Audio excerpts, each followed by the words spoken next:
Buenos días, bienvenidas y bienvenidos a esta charla sobre marzo, mes de la historia de las mujeres en Queens, que forma parte del programa educativo de Queens Historical Society.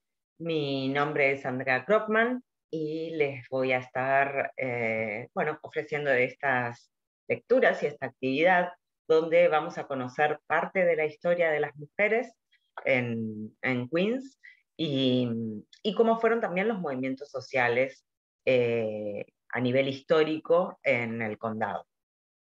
Como les decía, mi nombre es Andrea Krogman y participo en el Museo de Kingsland de la Sociedad Histórica de Queens, sería castellanizado, y me gusta participar en todas las organizaciones locales como Queens Historical Society, porque siempre creo que hay que conocer la historia de los barrios y conocer los tejidos asociativos también del barrio donde resido y donde resido.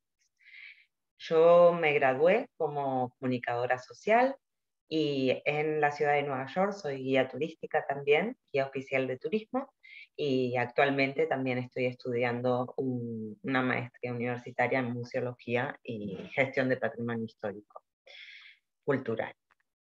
Como podrán ver, también dice por allí que tengo un proyecto que se llama Paseos por la Ciudad, y con este proyecto lo que hago es hacer tours, sobre todo sociales, como el que vamos a ver ahora un poco, a nivel de temáticas sociales, movimientos y, y diversas historias más de la gente y su pueblo. Lo hago en Queens y en Manhattan.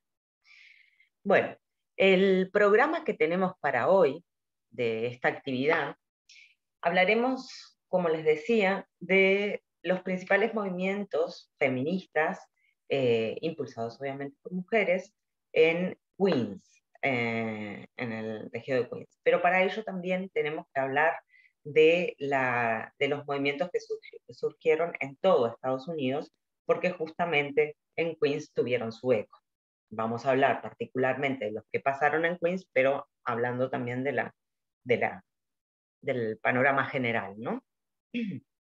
Después, la siguiente parte de este programa, vamos a hablar sobre todo de distintas exposiciones que se hicieron en el museo que tiene la Sociedad Histórica de Queens, que es en Kingsland Homestead, al cual están todos invitados, todas invitadas, porque ahí se hicieron grandes exposiciones sobre las mujeres, en parte algunas de las que vamos a hablar en esta lectura. Luego, por último, vamos a hablar de algunas mujeres que estuvieron muy activas aquí en el condado, como es Grace Lee Boggs y Reese Stevens, Helen Keller, Betty Friedan, Grace Cooper. ¿Vale? Bueno, vamos a empezar este recorrido, ¿vale? Aquí tienen digamos, un mapa de Queens, se ve un poco pequeñito, pero se pueden ver algunos de los nombres de los barrios que hay, y es que en esos barrios, principalmente en Flushing, que es donde está la sociedad histórica, allí hubo a nivel histórico muchísimos movimientos que se fueron agrupando, entre ellos los de las mujeres, ¿vale? Así que vamos a empezar con los movimientos feministas en Queens.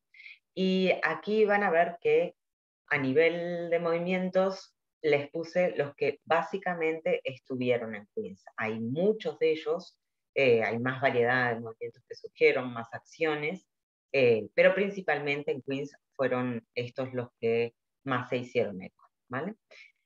Vamos a empezar por el movimiento abolicionista, la Declaración de Sentimientos, que fue la convención de Seneca Falls. Después vamos a hablar de los movimientos sufragistas por el voto de las mujeres. Y terminaremos ya en la parte del siglo XX con los derechos civiles, también unidos a la lucha de los afroamericanos. Y por último, los feminismos decoloniales, ¿vale? Ya en el siglo XXI surgieron otros movimientos y están sucediendo otros movimientos, sobre todo con la integración, que son intersectoriales, se suele decir, pero esos los vamos a dejar ya para otras exposiciones, ¿vale? Así que vamos a hablar a nivel histórico de estos movimientos. Vamos a empezar con el movimiento abolicionista, ¿sí? Como ven acá, hice una pequeña línea del tiempo para que puedan tener una referencia a nivel temporal de en qué años más o menos transcurren. Acordemos que estos movimientos también tienen antecedentes o sea, antecedentes previos, ¿no? De cómo fueron surgiendo, o sea que, por ejemplo, el movimiento abolicionista ya desde antes estaban haciendo acciones y rebelándose contra la falta de derechos, ¿no? Y después también siempre hubo posteriores, ¿no? O sea, la lucha a nivel contra de la esclavitud también prosiguió, digamos, todo el siglo XIX y después fueron todos los sistemas racistas contra el racismo institucional en el siglo XXI. En cuanto a lo que es la fecha que puse allí de la Declaración de los Sentimientos, por ejemplo, que es la Convención de Seneca Falls, sí fue en una fecha concreta que fue en 1848. Y lo que sucedió en esta convención, que generó, digamos, distintas voces y distintos grupos que lucharon después por el derecho a voto de las mujeres, ¿vale? Aunque lo pongo posterior, más que nada porque todos los movimientos feministas estuvieron, por así decirlo, cortados por las distintas guerras que transcurrieron en el medio, entonces por eso lo referencio a partir de 1870 y hasta 1920 que se consiguió el derecho a voto, ¿no? Pero los movimientos estuvieron afectados en Estados Unidos, sobre todo por la guerra civil en 1860, en la década de 1860, que allí, digamos, hubo una especie de apagón del movimiento porque había otras prioridades, ¿no? Y también se repitió esta situación, digamos, en el siglo XX con las dos guerras, ¿no? Con la Primera y Segunda Guerra Mundial. Por eso también hay un lapsus ahí entre el 20 y el 55, digamos, que se empezó con todo el tema de derechos civiles, que a nivel de derechos civiles también es un periodo más largo, pero lo marcamos allí sobre todo por los distintos discursos que hubo y también básicamente porque el movimiento de los derechos civiles de los afroamericanas estuvo combinado por otros movimientos como el en contra de la guerra de Vietnam, por los derechos indígenas, etc. Luego, ya pongo a partir de 1970 lo que vamos a conocer como la tercera ola, que justamente trata todo el tema de feminismos decoloniales, ¿sí? Y en ellos está nuestra gran estrella, Betty Friedan, que es la que junto a Simone de Beauvoir hicieron dos libros que son referentes del feminismo de la tercera ola. Bueno, vamos a empezar con lo que es, perdón, vamos a continuar con esto. Entonces, a partir de lo que es el movimiento abolicionista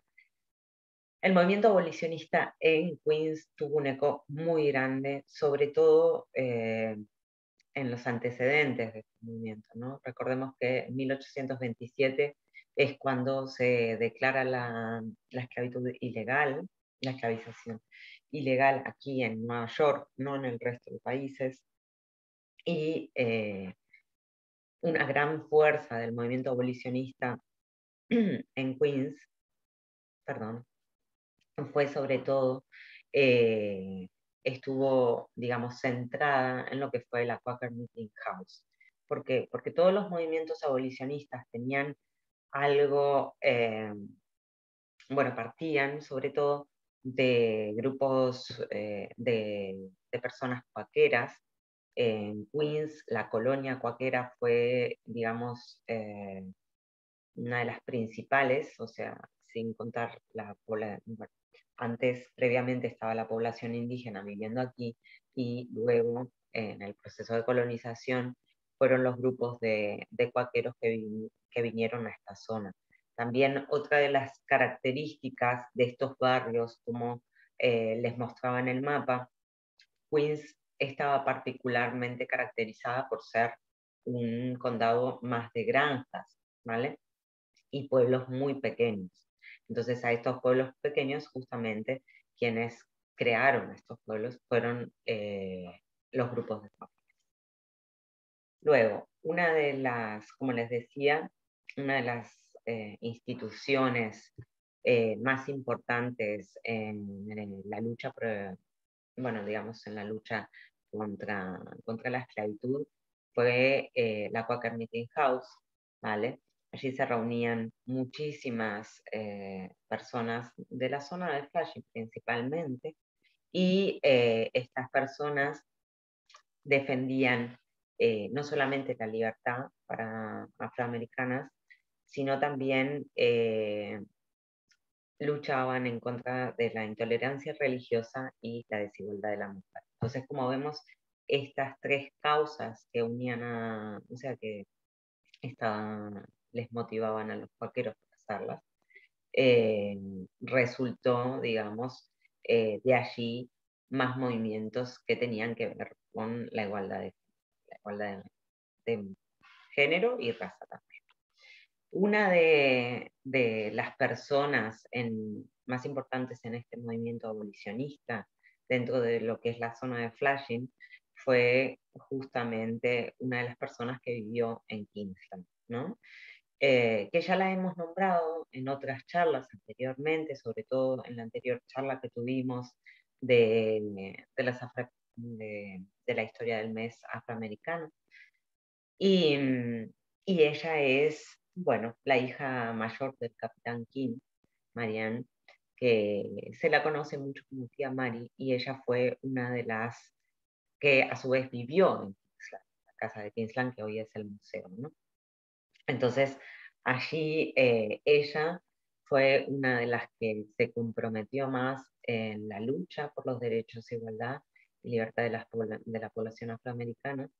Y también, en el caso de Merian, hizo una gran labor a nivel, sobre todo educativo, porque participó en la Flushing Female Association, que daba clases a niños y niñas afroamericanas de la zona, ¿vale? Tenían como una especie de escuela donde podían ir la población infantil y aprender allí.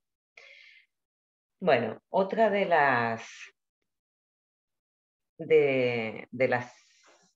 instituciones, digamos, que tuvieron un papel muy importante en el movimiento abolicionista y también que hicieron mucho por la población afroamericana, impulsado en muchos casos por mujeres, fueron las Flushing High Schools, ¿vale? Pero esta se va a fundar mucho después.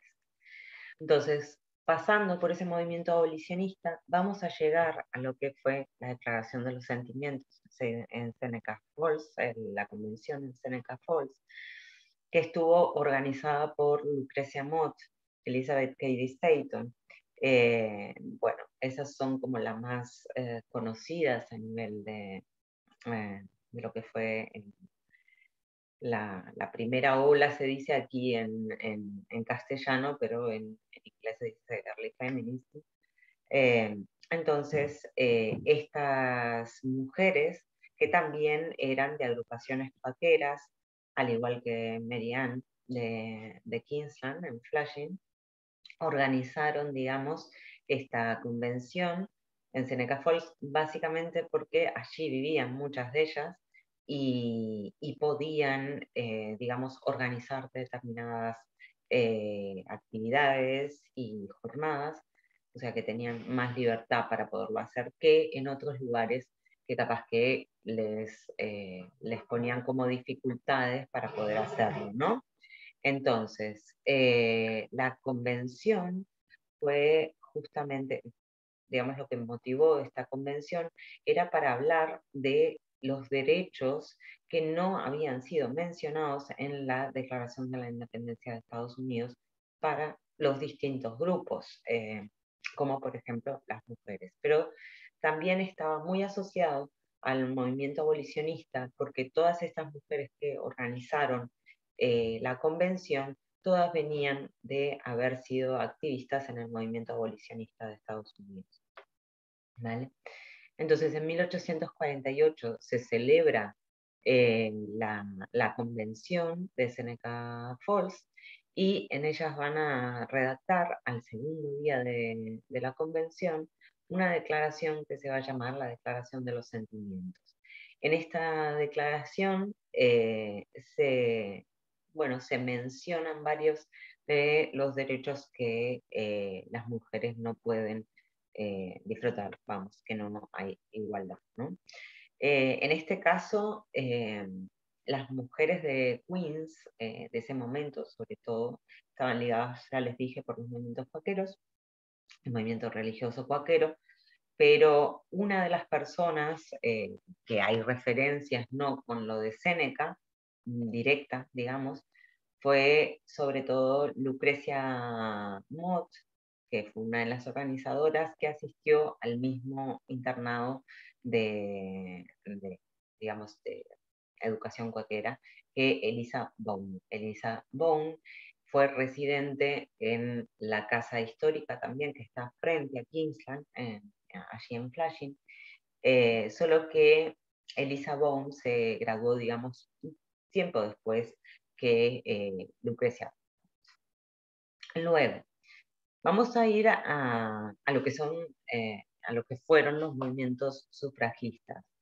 El movimiento sufragista en Estados Unidos fue bastante importante, ¿vale? Ya les digo que tuvo muchos antecedentes previos, hubo otros tipos de movilizaciones también que hicieron que se juntaran, se aunaran fuerzas, ¿no? Para exigir los derechos de las mujeres, ¿vale?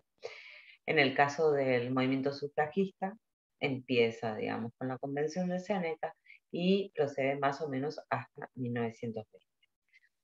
En 1920, si bien se decretó el derecho a las mujeres después de muchísimas luchas en todas las ciudades, no fue un derecho que pudieron gozar todas las mujeres, sin excepción de raza o etnia, sino que fueron principalmente para las mujeres blancas, ¿no?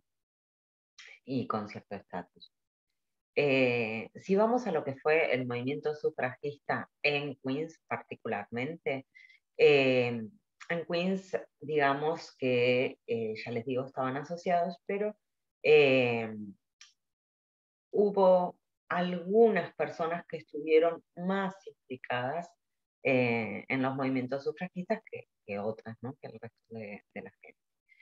De ellas, bueno, ya les conté de Bone, también Parson, Anna Parson y Berta Parson, las hermanas, ellas estuvieron, digamos, bueno, muy asociadas a la casa Bone, como les decía, y en el caso de Elisa McDonald, que fue otra, fue la organizadora y presidenta bueno, de una agrupación por los derechos igualitarios en Flushing, sobre todo. Luego, después, a nivel del gran movimiento sufragista de todo Estados Unidos, había como distintas delegaciones, perdón, había distintas delegaciones. Una de esas delegaciones era la New York Women Suffrage Party, ¿no? Entonces, de esa agrupación de Nueva York salía la rama que vendría a estar en Queens y en Queens, digamos que también lo integraban diversas organizaciones, ¿no? Entonces tenemos un movimiento sufragista que agrupaba a todas las mujeres, ¿vale? Y dentro de ese movimiento sufragista participaban a su vez pequeñas asociaciones. Una de esas asociaciones era como les decía antes, la Flushing Female Association. Esta agrupación de Flushing, les decía antes, que brindaba educación pública, ¿vale? Pero también había otras asociaciones que eran muy activas, como la Flushing Worker Association, que era sobre todo una asociación de trabajadoras que tenían más que nada la necesidad, por así decirlo, de que pudiesen trabajar, pero también conciliar con la vida familiar, ¿no? Entonces en esta asociación se crearon una serie de guarderías y ayudas también para justamente las hijas y hijos de estas mujeres trabajadoras, ¿vale? Vamos a ir ya con lo que fue un poco más adelante en el tiempo, en el siglo XX, en lo que es la lucha por los derechos civiles. Ya ven que todo ronda, ¿vale? En la misma temática, todo era por derechos, ¿no? Los derechos que tenían otras personas y no tenían, sobre todo bueno, que se dice minorías, pero suele ser mayorías eh, a nivel de raza, género y etnia, ¿no? Entonces, en lo que es el movimiento por los derechos civiles en Estados Unidos, fue una lucha muy larga, ¿vale? Continúa siendo, porque sin ir más lejos, el año pasado se vivieron muchas situaciones en contra del racismo sistémico de Estados Unidos.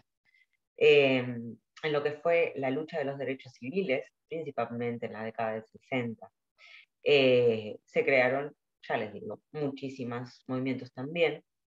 Principalmente estaban enfocados en la discriminación, contra la discriminación de las personas afroamericanas y la segregación racial. O sea, no estamos hablando de temas de esclavización, sino que estamos hablando de que la segregación racial aquí en el siglo XX fue muy dura y era casi, o sea, no haber pasado de página con, con el tema de la esclavitud, ¿no? Entonces, en este periodo eh, de la lucha por los derechos civiles de afroamericanos, también encontramos, eh, bueno, todo lo que es los movimientos por la igualdad de la mujer. Y hay una persona, digamos, que une esos dos activismos, por así decirlo, tanto la afroamericana, el tema de derechos civiles por las personas afroamericanas, y también el tema feminista, que es, bueno, también los derechos civiles de las personas asiáticas americanas, que va a ser Grace Lee Boggs. Grace Lee Boggs es un personaje, bueno, fue una mujer adorable, ¿vale? Todos sus discursos fueron muy reivindicativos, pero también con una empatía hacia las distintas situaciones que estaba viviendo distintos tipos de población en Estados Unidos. Y de ella vamos a hablar un poquito a continuación, ¿no? Luego, casi en la misma época, vamos a ver cómo empieza todo lo que es la tercera ola, que se le dice, o los feminismos decoloniales, que ya no se trata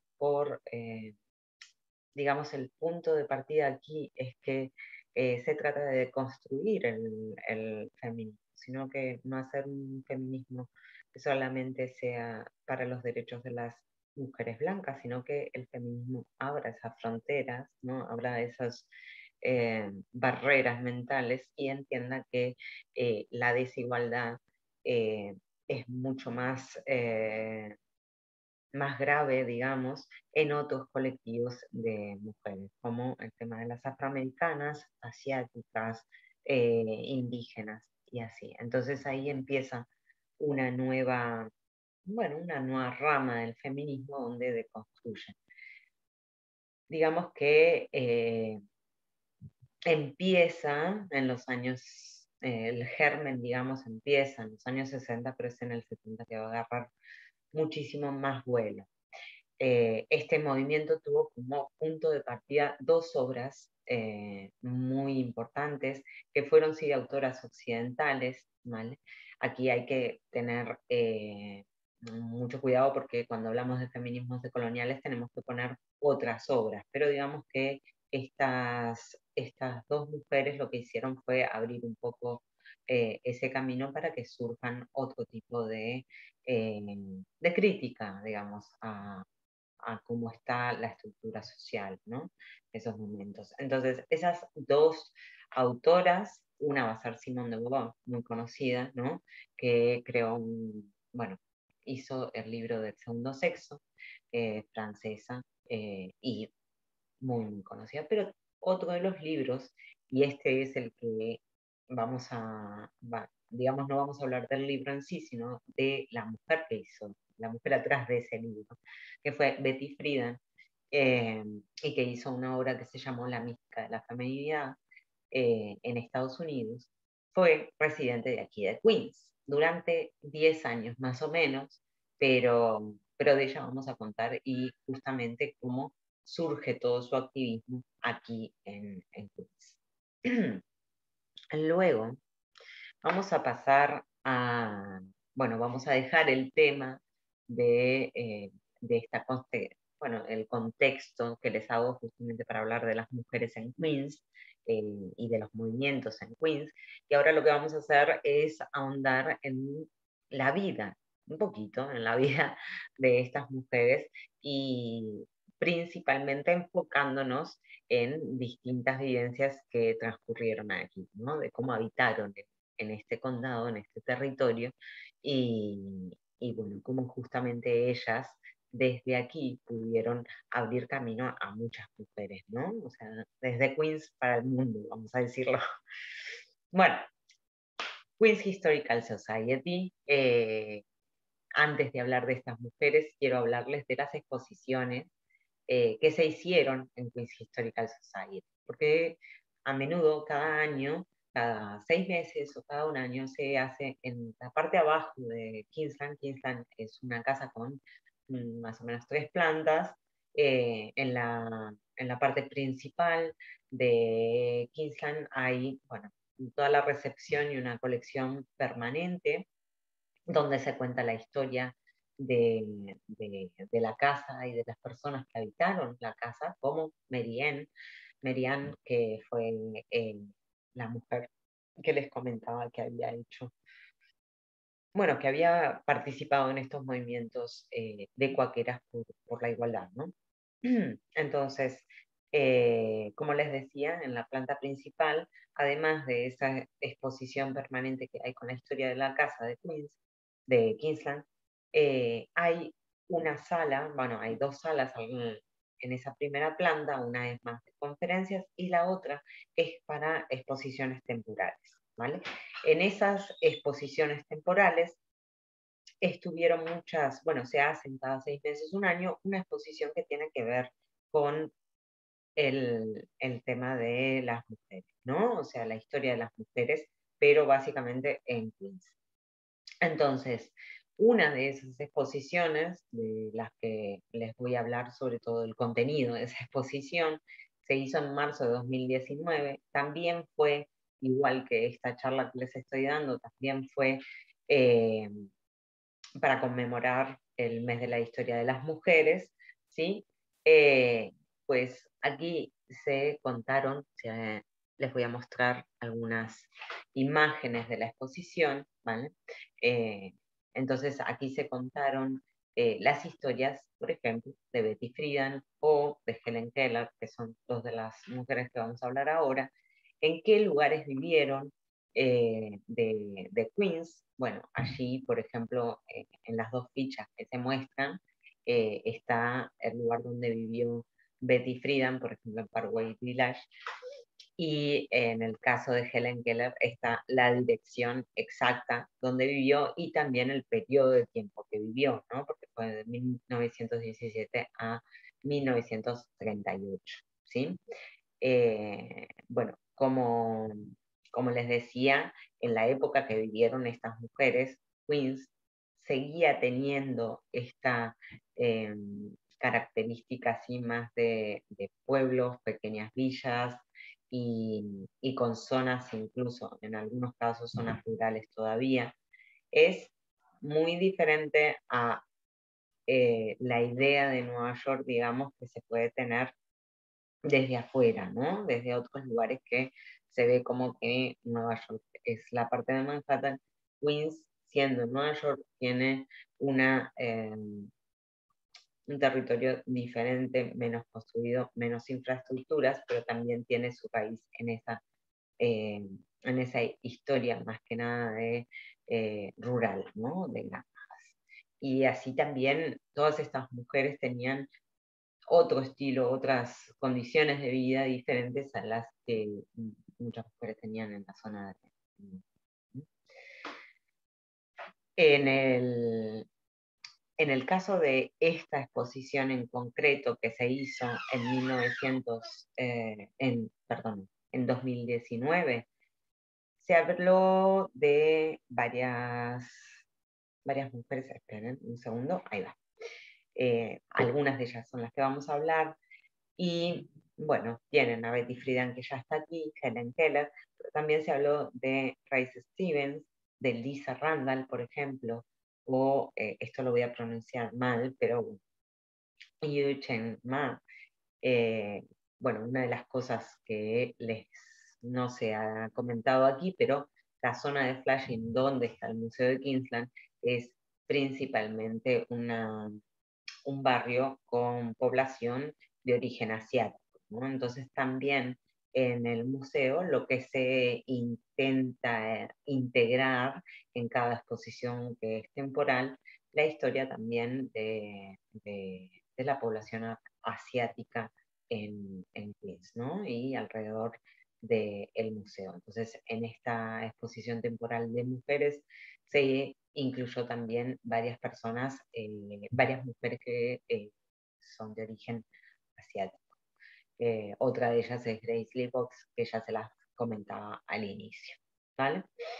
Bueno, estas mujeres, digamos que abrieron el camino para otras mujeres en Queens. Y ahora vamos a pasar a contar un poco de la historia brevemente, porque no se puede ahondar toda la biografía de una persona, sobre todo estas mujeres que tuvieron una historia mm, muy intensa, eran muy activas, hicieron muchísimas cosas en su vida, así que voy a tratar de hacer como una especie de pantallazo, ¿no? de vidas y también conocer los lugares y cómo vivieron en la zona de Queens. Entonces aquí están los nombres de las mujeres que habitaron en Queens y aquí les voy a presentar a una mujer que fue increíble, Grace Lee Box. Espero pronunciarlo bien. Como allí lo pongo, vivió una larga vida de 100 años, desde 1915 a 2015, y digamos que su infancia fue la que vivió en Jackson Heights y en Bronx. Entonces, bueno, Grace, vamos a llamarla Grace,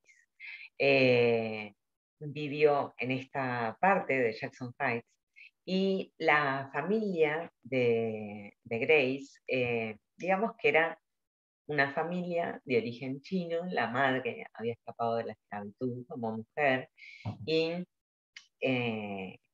digamos que ella nació en Rhode Island y luego se fueron para el barrio de Queens, de Jackson Heights. Allí su padre compró, digamos, una casa bastante grande, ¿vale? La compró a un contratista irlandés.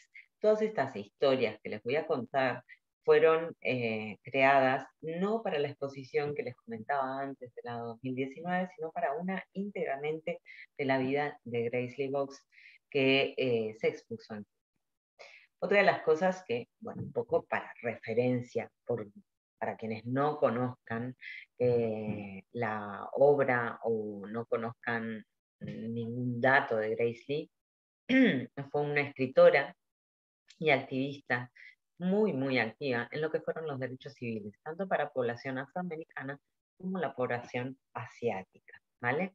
Esto fue principalmente porque, eh, bueno, ya de joven, digamos, se fue a vivir a Chicago y Detroit y así, allí en estos lugares, bueno, conoció a su pareja que fue afroamericana. Entonces, digamos que se juntaron y empezaron a hacer muchas acciones que tenían que ver con la lucha por los derechos civiles y no solamente de las personas afroamericanas, sino también la población asiática.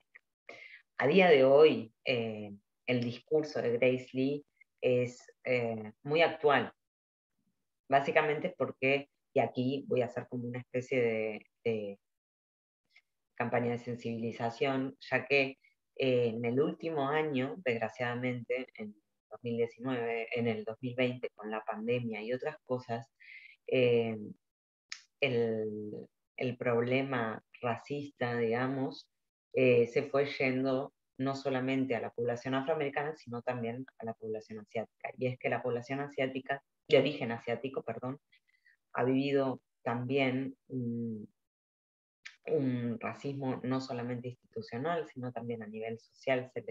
Ha habido muchísimos ataques racistas a personas asiáticas, con lo cual el discurso de Grace Lee Boggs cobra mucha importancia en este momento también, ¿no? Porque a nivel de ataques racistas a la población asiática, de origen asiático en Nueva York, en lo que fue, sobre todo en los barrios de mayor concentración de población asiática, como pueden ser Chinatown en Manhattan o Flushing, que es en la zona de actuación del museo, ¿no? La población de origen asiático es mayoritaria, y allí en estos lugares ha habido muchísimos ataques, con lo cual queremos hacer un llamado eh, en contra justamente de estos ataques que está viviendo la población asiática. Y en el caso de Grace Lee Boggs, pues volver a revisar todos sus discursos es algo muy importante en estos momentos.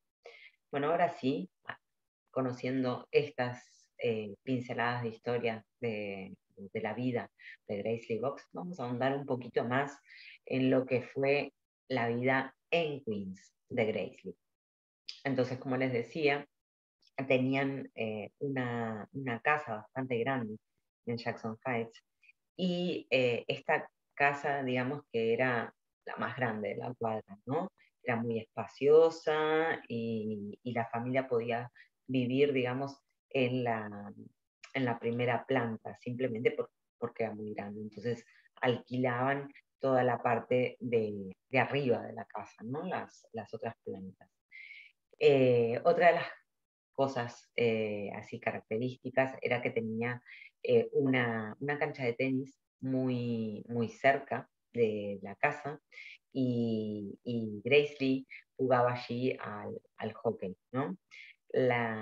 Bueno, le decían cosas por jugar a hockey, como que no era muy femenino para una niña jugar al hockey, ¿no? Entonces, digamos que le decían ciertos, bueno, improperios por esa actitud, pero ella jugaba igual, a ella le daba igual. Sobre todo porque era una actividad que podía hacer con sus hermanos.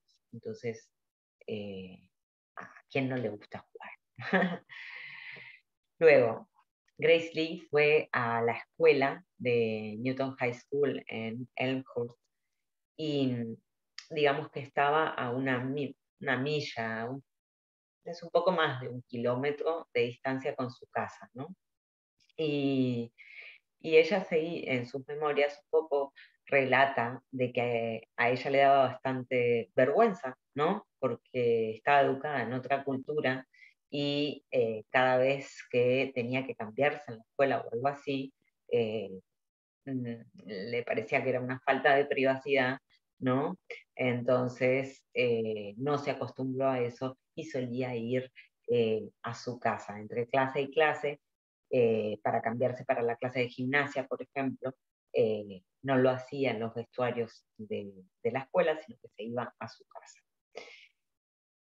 Luego, para que tengan idea, la vecindad en la que vivía Grace Lee en Queens, y digamos cómo podía interactuar con otra gente, fue que, bueno, ese barrio principalmente en el que vivió en esa época, ¿sí?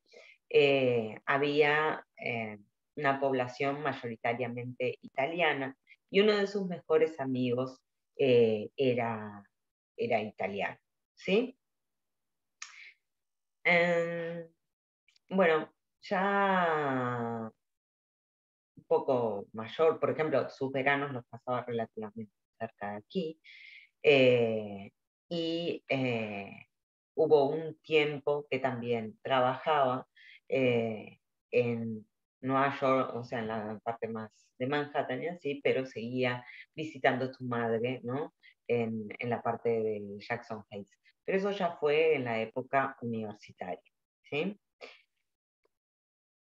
Fue recién a finales de la década del 40 que ella se muda completamente a Detroit, donde va a encontrar, va a conocer a su pareja, va a empezar a hacer temas de activismo.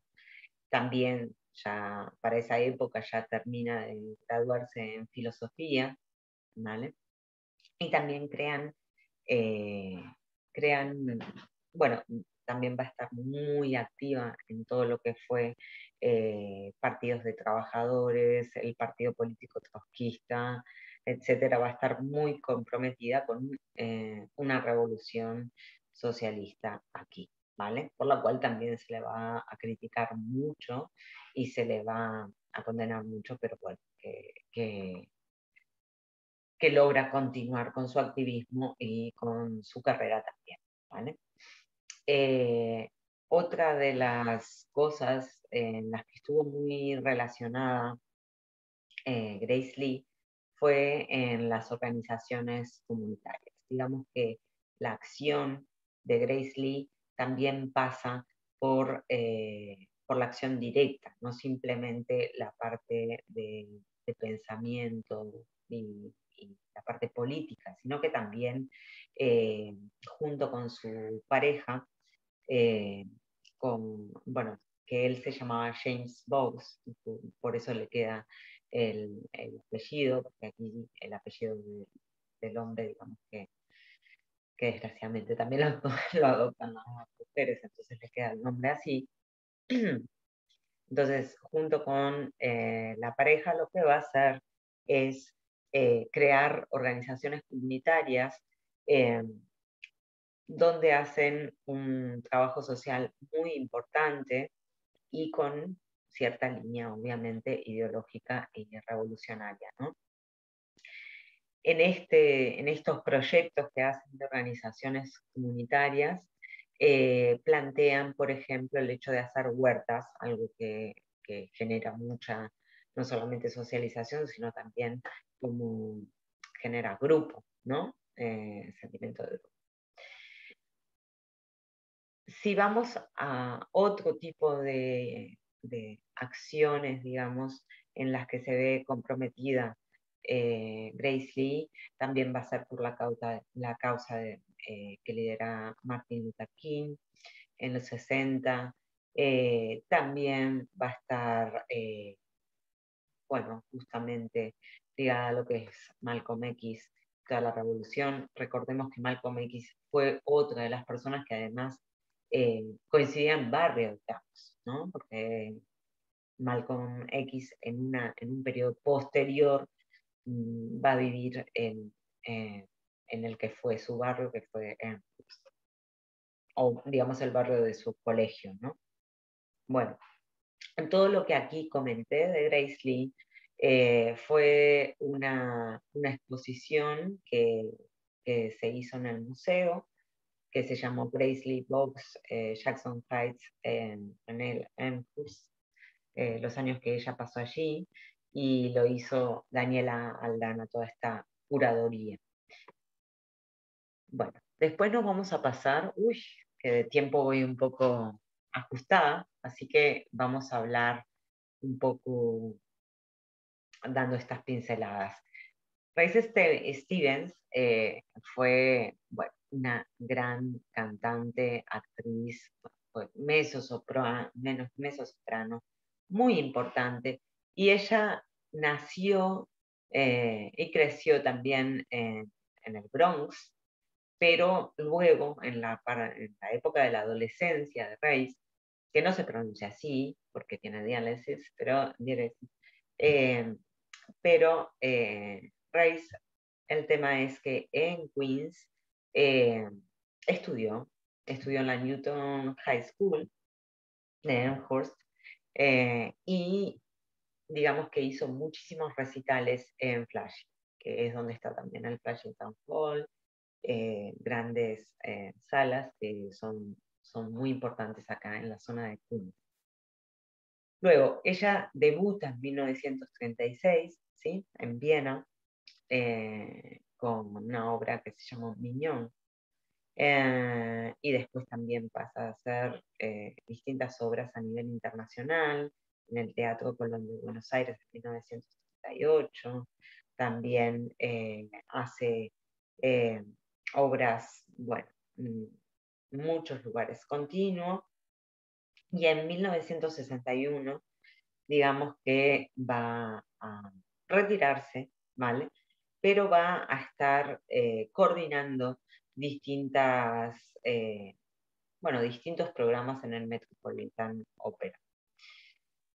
También es famosa por distintas películas en las que actuó, también a nivel de televisión hizo algo. Digamos que fue una figura muy importante en temas musicales, ¿no? O sea, se desarrolló a nivel musical y actoral, ¿vale? También al final hizo muchísimas comedias musicales, sobre todo en los 60, en Broadway.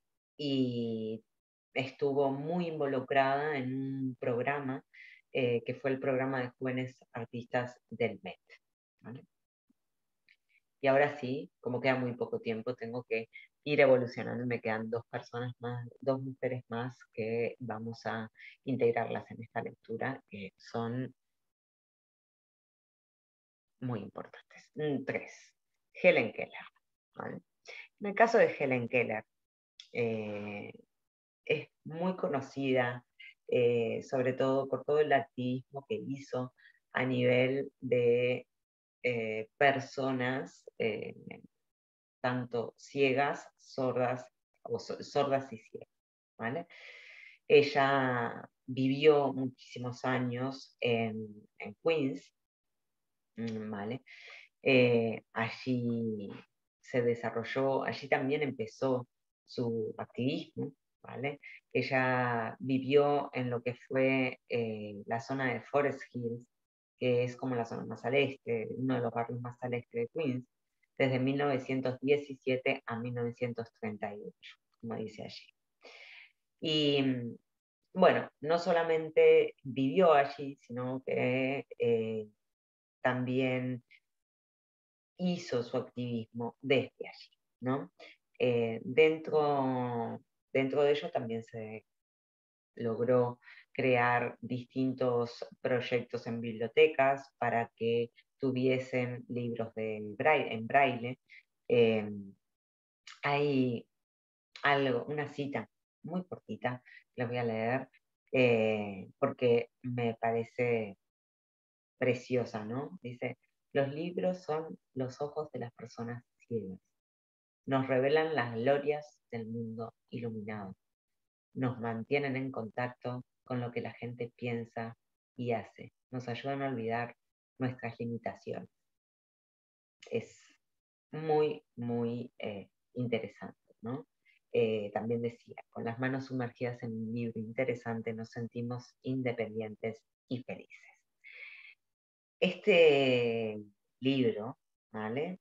Hubo un libro en concreto que durante la Alemania nazi, un libro que ella hizo, que se llamó ¿Cómo me convertí en socialista?, porque también tuvo mucha implicación a nivel político. Este libro fue quemado en la Alemania nazi y bueno, ella fue muy, muy crítica cuando sucedió esto, porque justamente para Helen Keller todo el tema de leer a través de libros de Braille, digamos que le abrían el mundo, la dejaban ver los lugares que no podía ver, ¿no? Por el tema de la ceguera. Entonces, bueno, Helen Keller ya como les decía, vive allí, por eso Hill, y fue muy importante activista y filántropa para distintas organizaciones. También fue muy activa en la lucha por el sufragio de las mujeres, o sea, por el voto femenino y por el voto de las mujeres, perdón. También estuvo muy implicada en todo lo que fue los derechos para las trabajadoras, para la igualdad salarial, por ejemplo, y derechos civiles, libertades civiles, etc., ¿no? Y en los últimos años ya se iba a dedicar, ya se centró muchísimo en su lucha por los derechos de las personas con ceguera o con distintas problemáticas físicas, ¿no? Para que pudieran desarrollarse tanto intelectualmente como emocionalmente, bueno, como todas las partes de las áreas de la salud. Ahora vamos a ver otra de las historias. En el caso de Betty Friedan es como la más conocida capaz a nivel internacional de las mujeres que estamos mostrando. Helen Keller también y mucho. Se conoce todo su trabajo. En este caso a nivel de la tercera ola feminista, como les decía, fue muy importante. Ella estudió sociología, estudió psicología social y fue escritora y feminista.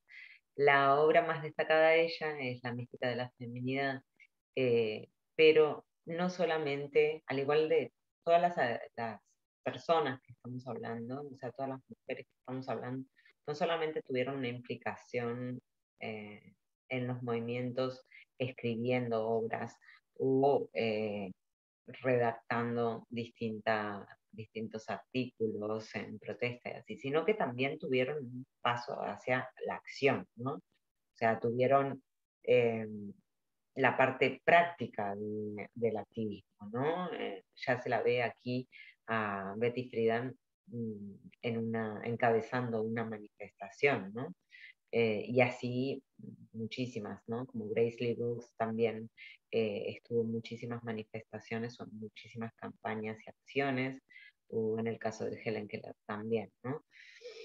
Entonces, en el caso de Betty Friedan fue muy potente en todo lo que fue activismo, tanto a nivel intelectual como a nivel práctico. Ella plantea en todos sus trabajos diversas luchas. No solamente se centra en un solo tipo de derechos, sino que eh, habla de una gran diversidad de luchas, como por ejemplo la aprobación de las leyes sobre el aborto, el trabajo de las mujeres, la igualdad salarial.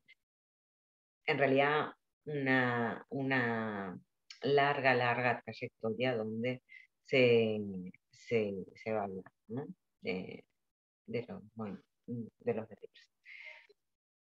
En 1981 ya publicó otro de sus libros claves que no se conoce tanto como el primero, pero se le llamó, le tituló como, con el nombre La segunda fase. Betty Friedan está considerada una figura bastante central del feminismo estadounidense, pero no solo aquí en Estados Unidos, sino, como les decía antes, en muchísimos otros países se la conoce también, ¿no? Ya por último, bueno, comentarles que Betty Naomi Goldstein, por cierto, otra mujer más que no tuvo el apellido, digamos que una vez al casarse le impusieron el apellido de su pareja, que era Friedan. Entonces, comentarles que la vida aquí de Betty Friedan fue, digamos, sería en su adolescencia, ¿no? Como ella nace en 1921, pues aquí va a mudarse a la zona de Queens, va a mudarse y vive desde el periodo de 1940 a 1950.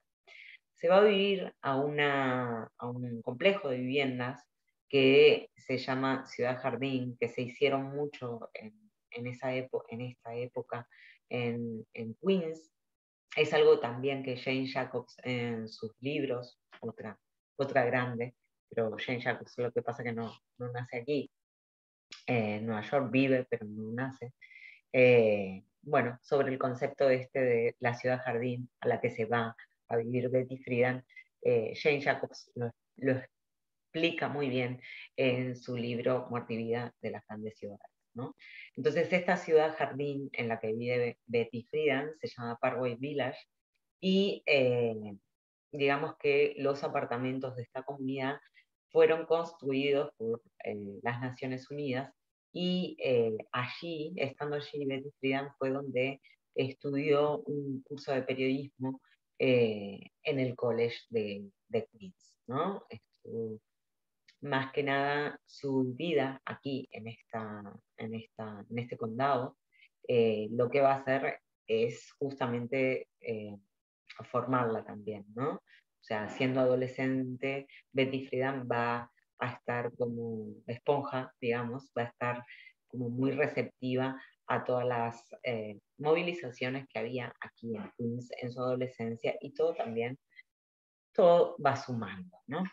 Bueno, ahora vamos a pasar ya a la última mujer que vamos a ver, otro ámbito totalmente diferente, eh, pero en este caso, Grace, bueno, que en realidad es Grace Murray Hopper, eh, en el caso de otra Grace, por cierto, vamos a hablar más que nada de las mujeres en el terreno de las ciencias de la computación, ¿no? O en el terreno de ciencias. No vamos a hablar tanto de los porque Grace Murray Hopper no estuvo involucrada directamente con temas de movilizaciones feministas, pero sí a nivel científico desarrolló una carrera brillante y ella fue, por ejemplo, la creadora de un lenguaje que se conoce mucho, sobre todo por la gente que, que ha programado, o sea que ya lleva unos años programando, ella fue la creadora del lenguaje COBOL, o también es famosa por el descubrimiento del bug, por ejemplo, que en realidad ahora se nombra mucho, tiene un bug, ¿no? Las aplicaciones tienen un bug en sí, que en realidad fue ella que hace mucho tiempo, cuando estaba trabajando en todo distintas instituciones de ciencias de la computación, descubrió que había un insecto en uno de los ordenadores y fue la que nombró, digamos, de esa manera a cualquier tipo de incidencia que pueden tener los computadores, ¿no? Luego otro de los lenguajes que creó fue el Phlegmatic, ¿no? Aquí vemos ciertas coincidencias, o digamos, se podría hacer toda una historia de la computación en femenino, ¿no? Porque Ada Lovelace, por ejemplo, es un gran referente, mucho antes que Grace Murray Hopper, pero podríamos hacer también otra línea de la historia hablando de las mujeres en las ciencias de la computación, ¿no? Como creadoras del lenguaje, pero también como desarrolladoras de toda la innovación tecnológica, ¿no? Con esta, con esta vida de Grace Murray Hopper, que aquí estuvo viviendo durante algunos años, no demasiados, porque casi toda su carrera y sus estudios también los va a realizar en distintos estados de Estados Unidos. Vamos a ir finalizando, vamos a ir cerrando esta charla, esta segunda charla, digamos, de los distintos meses de la historia de colectivos, como fueron el colectivo de población afroamericana y en este caso el de mujeres, en la versión en español, en el programa educativo en español. Toda la información que he dicho aquí en esta charla, la voy a ir colgando en la página web de paseosporlaciudad.com. También también pueden ver, por ejemplo, los distintos tours que se dan, los de Corona, los de Flushing, los de Astoria, por ejemplo. Y también les recomiendo que vayan a la Queens Historical Society en Kingsland. El museo está abierto, se están haciendo exposiciones, se abren con todas las medidas de seguridad y de seguridad sanitaria, que es lo que se recomiendan. Es un muy lindo paseo que pueden hacer por allí, sobre todo porque tienen dos casas históricas, tanto la de Kingsland Homestead y después enfrente está la Casa Boom, que es también de estas mismas épocas, en un parque muy lindo, y también tienen el parque, o sea, todo el barrio de Flushing, que tienen muchísimos negocios que pueden comprar muchas cosas de origen asiático, alimentación asiática, muy impresionante. Hay un mercado impresionante.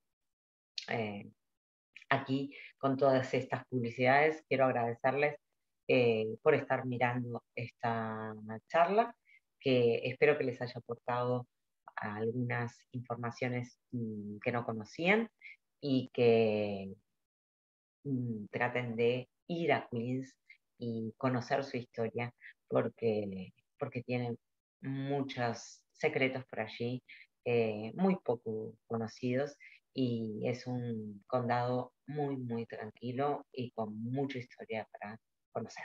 Así que muchas gracias, y quedarán colgados todos los materiales para que puedan verlos y para que puedan disfrutarlos. Muchas gracias y hasta la próxima.